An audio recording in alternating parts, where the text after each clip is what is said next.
তাহলে ডিসেম্বরের মধ্যে নির্বাচন করতে বাধাটা কোথায়? কারো গোছানোর জন্য সময় দরকার, কারো বন্ধু জোগাড়ের জন্য কিছু সময় দরকার।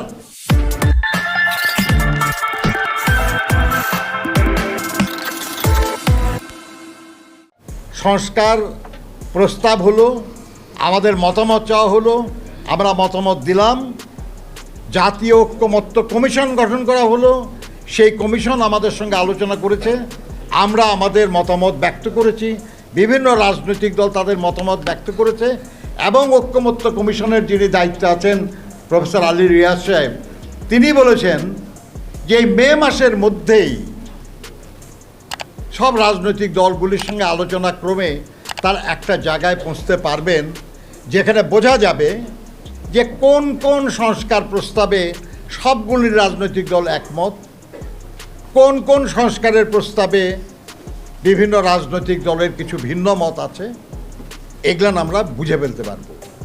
মে মাসের মধ্যে এটা বুঝে ফেলতে পারলে জুন মাসের মধ্যে এই কাজটা কি সম্ভব না যে যেসব প্রস্তাব সবাই আমরা একমত সেটা একত্র করে একটা সনদ তৈরি করে আমরা সবাই সেখানে স্বাক্ষর করলাম এবং সবাই একমত হলাম যে এই সংস্কারগুলি অবিলম্বে কার্যকর করা হোক।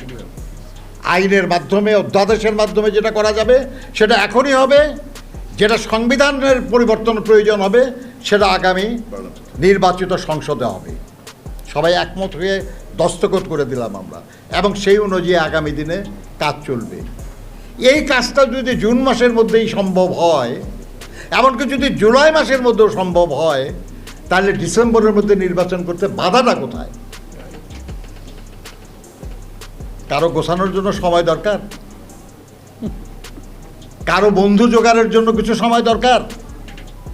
সেই জন্য জনগণের ভোট দেওয়ার যে মৌলিক মানবাধিকার এটা বিলম্বিত হবে? এটা তো হতে পারে।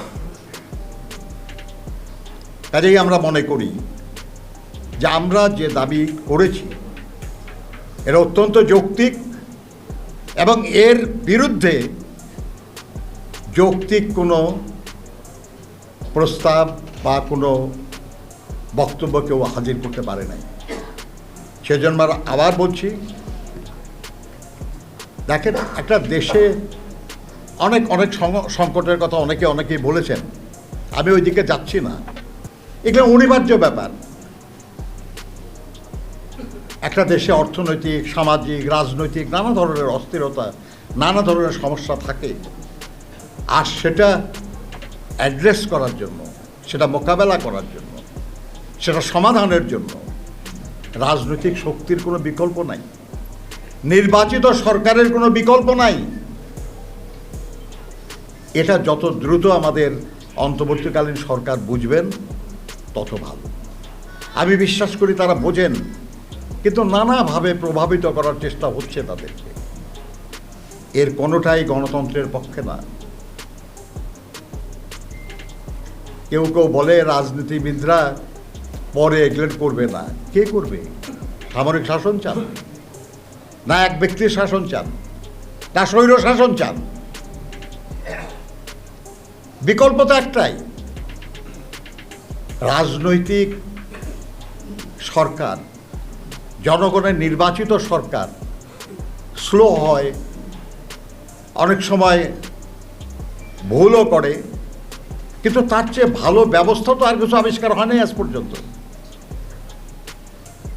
কাজে ওটাই আমাদের করতে হবে, জনগণের নির্বাচিত সরকার প্রতিষ্ঠা করতে হবে।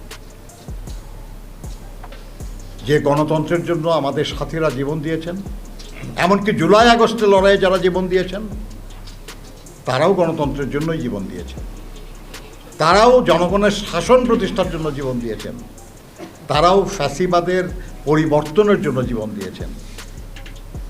আর সেই পরিবর্তনের মাধ্যমে আমরা আরও পরিবর্তনের সূচনা করব এবং সেই পরিবর্তনে যারা কোনোভাবে অবহেলা প্রদর্শন করবে কিংবা কথা রাখবে না, তাদের বদলানোর ক্ষমতাও গণতান্ত্রিক প্রক্রিয়ার মধ্যেই আছে।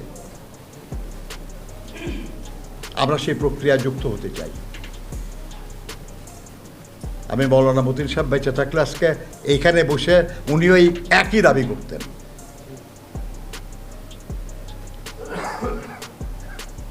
আমি আলোচনা বাড়াতে চাই না, আমাদের সময় হয়ে যাচ্ছে।